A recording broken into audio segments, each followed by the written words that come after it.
سڵاوتان نەبێت.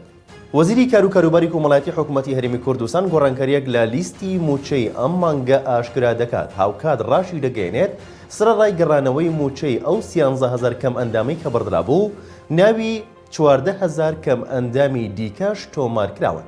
کوێستان محەممەد وەزیری کار و کاروباری کۆمەڵایەتی حکوومەتی هەرێمی کوردستان ڕایگەیاند تا ئێستا لیستی موچەی کەم ئەندام و خاوەن پێداویستی تایبەت بە شێوازی تەقلیدی ئامادەکراوە، بەڵام لەمە دووە گۆڕانکاری لەم شێوازەدا دەکرێت.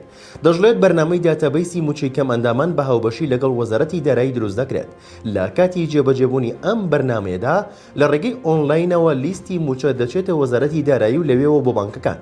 باسیەوەشی کردووە لەسەر ئەو بابەتە لەگەڵ هەموو بەڕێوەبەرەکانی تۆڕی پاراستنی کۆمەڵایەتی و بەڕێوەبەرەکانی چاودێری و گەشەپێدانی کۆمەڵایەتی پارێزگاکان و ئیدارە سربەخۆکان کۆبوونەوەی کردووە. دەژڵێت کۆبوونەوەکە بۆ گفتوگۆکردن بوو لەسەر میکانیزمی دروستکردنی بەرنامەی داتابەیسی موچەی کەم ئەندامان کە کارەکە لەگەڵ وەزارەتی داراییدا دەکرێت. 87,175 کەم ئەندام و خاوەن پێداویستی تایبەت موچە لە حکوومەتی هەرێم وەردەگرن.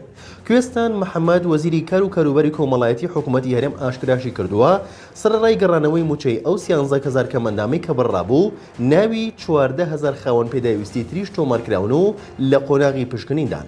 دوای تەواوبوونی قۆناغی پشکنین ئەو کەسانی بە پێی ڕێنماییەکان شایستە بن بە مەبەستی پەسەندکردن ناوەکانیان بۆ ئەنجومەنی وەزیران ڕەوانە دەکرێت.